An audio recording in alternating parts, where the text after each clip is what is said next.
Terima kasih, jangan lupa tinggalkan like, comment, and subscribe channel ini ya. Halo teman-teman semua, kembali di channel aku nih. Bersama aku Hidayah Fadli. Sebelumnya kenalin, aku Hidayah Fadli atau dengan sapaan akar Fadli merupakan alumni dari Universitas Sumatera Utara atau USU dan saat ini melanjut di Universitas 11 Maret atau UNS. Nah, kali ini aku tuh pengen banget bagiin 27 istilah yang akan kamu temuin di kampus. Jadi ini terbilang spesial ya untuk kamu yang mahasiswa baru. Itu kemungkinan di bulan 8 ini atau di bulan 9 ya, untuk range dari waktu untuk mahasiswa baru masuk kampus.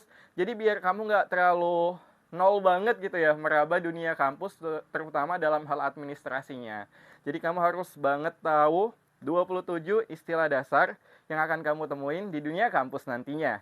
Yang pertama itu ada namanya KTM, kartu tanda mahasiswa. Jadi untuk kamu yang lulus, kamu akan dapetin yang namanya kartu tanda mahasiswa. Ini merupakan bentuk kartu gitu ya, seperti halnya KTP. Itu bisa digunain banyak banget. Selain tanda mahasiswa, itu teman-teman juga bakalan gunain, mungkin nanti ada persyaratan seperti menyoba beasiswa, atau bahkan persyaratan ketika teman-teman ikut kompetisi, pasti akan mengisyaratkan KTM dan keperluan-keperluan lainnya. Tapi ini bukan untuk digadai ya seperti KTP, jadi beda fungsi gitu. Oke. Lalu yang kedua ada istilah KRS atau kartu rancangan studi. Nah, ini merupakan kartu ya, dia biasa bentuknya itu kertas sih, bukan kartu. Jadi ini kertas yang berisi mata kuliah yang teman-teman ambil. Oke. Yang teman-teman ambil setiap semesternya itu akan ada KRS. Jadi nanti sebelum teman-teman kuliah, itu biasa akan ada masa pengisian KRS gitu. Jadi isinya mata kuliah dan ada tanda tangan dosen pembimbing, dosen PA maksudnya. Pembimbing akademik ya. Biasa disebut PA dan juga ada tanda tangan kita. Dan istilah yang kedua itu ada KHS atau kartu hasil studi.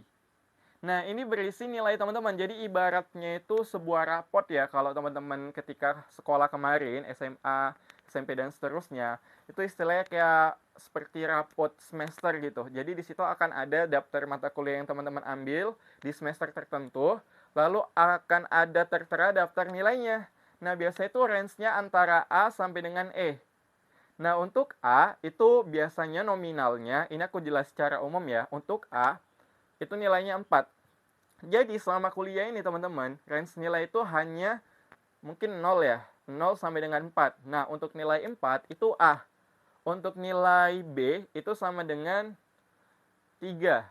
Biasanya sih A terus B plus sih. Ini di Universitas Sumatera Utara ya. Untuk A nilainya 4, untuk B plus nilainya 3,5, untuk B nilainya 3, untuk C plus, C plusnya ada nih 2,5, dan untuk nilai C itu 2, dan untuk nilai D itu 1, dan untuk nilai E itu 0. Oke? Mungkin itu teman-teman harus tahu dan usahain ketika masih, terutama ya untuk mahasiswa baru, paling tidak sih 3,5 harus bisa dapat ya. Semoga aja, amin. Dan usaha juga harus maksimal. Selanjutnya, yang keempat. Yang keempat itu ada istilah namanya SKS atau satuan kredit. Nah, satuan kredit ini adalah jumlah jam ya. Jumlah jam pelajaran, teman-teman. Jadi misal nih ada satu mata kuliah ya, atau satu pelajaran kalau dulu waktu sekolah. Satu pelajaran ini misalnya aja ekonomi. Berhubung aku mahasiswa ekonomi ya. Jadi misalnya aja mata kuliah ekonomi pembangunan misalnya. Ada 3 SKS. Nah, 3 SKS ini itu kurang lebih satu SKS-nya 45 menit, teman-teman. Rata-rata ya 45 menit atau 50 menit gitu ya. Jadi kalau dikali 3 anggap 50 menit ya. Dikali 3 berarti totalnya berapa? 150 menit dalam satu mata kuliah itu kita belajarnya. Jadi 3 SKS seperti itu. Dan begitu juga kelipatan-kelipatan yang lain, 2 SKS, mungkin ada nanti mata kuliah yang cuma 1 SKS dan lain sebagainya. Oke? Terus ada yang kelima, ada istilah IP atau IPK. Nah, IP ini adalah indeks prestatif gitu. Nah, jadi ini merupakan nilai per semester yang teman-teman peroleh. sama halnya ketika sekolah mungkin ada nilai biasa sih ya kan, namanya juga nilai aja gitu. Atau bahkan ketika tamat sekolah ada namanya NIM ya, NIM kalau nggak salah ya. Itu dia kumulatif dari beberapa nilai. Nah, kalau untuk kuliah itu namanya IP. Dan IPK itu adalah kumulatif dari beberapa IP. Misal nih, teman-teman untuk bisa, misal di semester 1, IP teman-teman itu sekian gitu. Nanti di semester 2 udah keluar lagi nih nilainya, IP-nya sekian. Terus ketika sudah ada minimal 2 IP, itu akan ada kumulatifnya atau IPK. Biasa di KHS ya, atau kartu hasil studi, itu akan ada tertera IP atau IPK-nya. Oke? Terus itu untuk IP dan IPK. Dan selanjutnya itu ada namanya SP. Yang keenam namanya SP. Oke? Atau semester pendek. Jadi SP itu mungkin kalau kita waktu sekolah itu namanya surat peringatan gitu ya. Jadi untuk siswa-siswa yang bandel akan kena SP 1, 2, 3. Enggak, tapi kalau untuk di kuliah selain istilah SP tadi yang terkenal itu atau biasanya adalah semester pendek. Nah, semester pendek ini digunakan bagi teman-teman mahasiswa yang pengen ngulang mata kuliah teman-teman biasanya atau bahkan mempercepat mata kuliah.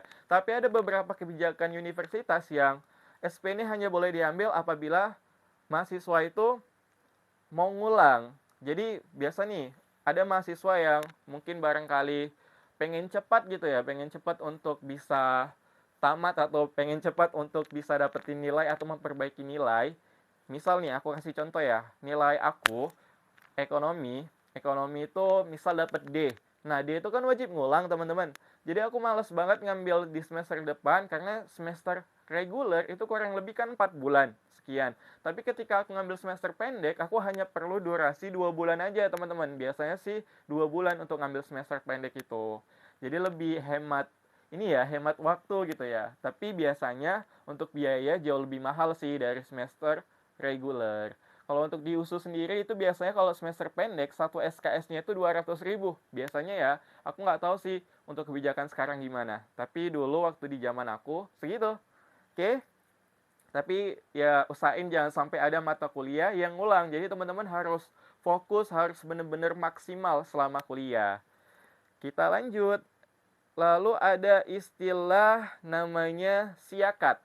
Nah, siakat ini atau sistem informasi akademik ini bagaikan portal gitu ya. Ada beberapa universitas yang namanya portal akademik dan lain sebagainya atau siakat gitu. Jadi ini isinya seperti akun kita gitu, akun sosial media kita juga gitu. Dan di situ ada informasi tentang biasanya itu tentang kampus, terus untuk akses nilai kita, akses untuk cara kita ngambil mata kuliah. Jadi ada sistemnya teman-teman. Gitu. Oke, selanjutnya yang kedelapan itu ADAK atau administrasi akademik. Nah, ini beberapa universitas ada istilah ini gitu. Lalu istilah yang kesembilan itu ada PD Dikti. Nah, PD Dikti ini adalah Pusat Data Pendidikan Tinggi. Pusat Data Pendidikan Tinggi seluruh Indonesia. Makanya teman-teman, ini kan dia pusat data, jadi seluruh mahasiswa senasional dimanapun teman-teman kuliah itu ada di sini. Jadi universitas itu wajib mengupload mengupload data diri maksud aku ya, mengupload data diri dari mahasiswa tersebut gitu. Jadi teman-teman usahain jangan ada data yang salah ketika melapor ke pihak kampus agar di data nasional ini nggak ada yang salah. Oke? Dan di situ juga ada data mata kuliah, SKS-nya, dan lain sebagainya. Dan ini akan berpengaruh juga ke ijazah kita sama ke validitas dari data kita sebagai seorang mahasiswa. Oke? Dan selanjutnya itu ada istilah UKM. Nah, UKM ini adalah unit kegiatan mahasiswa. Ini tiap universitas itu pasti ada UKM-nya, baik di tingkat fakultas maupun di tingkat jurusan atau bahkan di universitas. Jadi ini ibaratkannya waktu sekolah itu seperti ekstrakurikuler di sekolah. Dan kalau bisa memang teman-teman harus wajib ikut sih untuk UKM ini karena bisa menambah CV teman-teman juga, pengalaman teman-teman juga selama di kampus dan banyak sekali hal-hal yang teman-teman akan dapetin manfaatnya. Tapi ingat harus teman-teman filter juga ya UKM yang bagus itu seperti apa. Mungkin ada beberapa indikator seperti anggotanya lihat IPK-nya berapa, prestasinya apa, atau kegiatannya bagaimana. Harus kesannya positif semua, oke? Mungkin itu untuk selanjutnya itu ada KKN. Ke-11 itu ada KKN atau KKM. Ini merupakan bentuk pengabdian masyarakat gitu. Jadi ada beberapa universitas yang mewajibkan, ada juga di universitas yang nggak mewajibkan tetapi hanya sekedar menganjurkan gitu aja sih. Jadi tergantung kebijakan dari universitas atau fakultas teman-teman semua ya. Dan kalau bisa sih diikutin karena ini seru banget. Ini kegiatan lapangan gitu. Lalu ke-12 itu ada istilah PKL atau magang. Atau sekarang lagi boomingnya itu Kampus Merdeka ya. Salah satu kegiatannya itu adalah magang. Jadi bisa di instansi pemerintah, bank, dan lain sebagainya. Ini bagus banget. Ini biasanya durasinya sekitar 3 bulan. 3 bulan atau 1 semester ya, selama 4 bulan. Dan atau tergantung kontrak sih. Dan itu kita akan dapetin pengalaman kerja yang luar biasa dan itu bisa kita pergunain dalam hal banyak ya. Pengalaman kita di kampus juga pemikiran kita, skill kita akan tertingkatkan dan akhirnya menambah kapasitas kita sebagai seorang mahasiswa dan nantinya pasca kampus itu bisa kita pakai untuk di dalam dunia kerja nantinya sebagai pengalaman. Oke? Selanjutnya itu yang ke-13 ada HIMA atau HMJ. HIMA ini himpunan mahasiswa ya. HMJ, Himpunan Mahasiswa Jurusan. Nah, ini merupakan, jadi teman-teman, tiap jurusan itu biasanya ada himpunannya. Misal kayak aku pribadi itu ekonomi pembangunan, dan ada himpunan jurusannya. Dan ini anggotanya itu dari jurusan kita semua, gitu. Jadi ini biasanya ada sih, dan ini terserah teman-teman mau ikut atau enggak, tapi memang ketika kita kuliah, kalau bisa kita ada ikutin kegiatan eksternal dari sekedar kuliah kita gitu, oke? Biar kita sebagai mahasiswa juga bisa beragam skillnya dan ya pengalamannya. Selanjutnya itu yang ke-14 ada BEM atau Badan Eksekutif Mahasiswa atau PEMA, Pemerintahan Mahasiswa. Jadi kampus itu ibaratkannya negara juga. Ada presiden mahasiswanya, ada partai-partai kampusnya, ada juga tuh. Baru ada di bawahnya itu ada gubernur mahasiswa. Nah, gubernur mahasiswa itu dia yang di tingkat fakultas, seperti itu.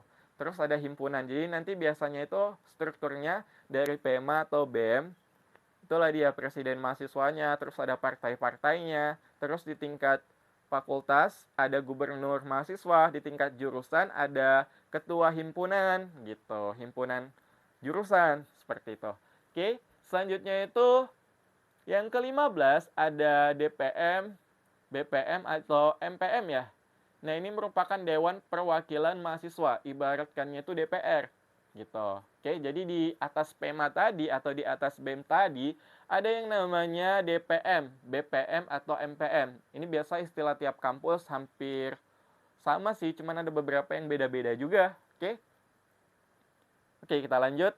Yang ke-16 itu ada namanya MWA. Nah, MWA ini teman-teman adalah Majelis Wali Amanat. Ini merupakan seperti lembaga tertinggi gitu ya.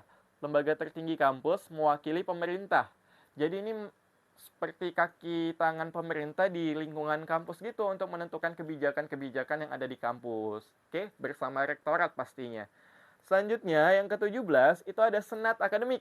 Nah, Senat Akademik ini adalah bagian ya, ada rektor atau seperti halnya kepala sekolah teman-teman.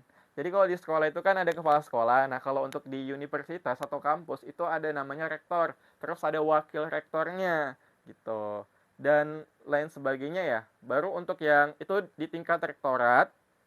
Terus nanti di dekanat ada lagi. Nah, di fakultas ya.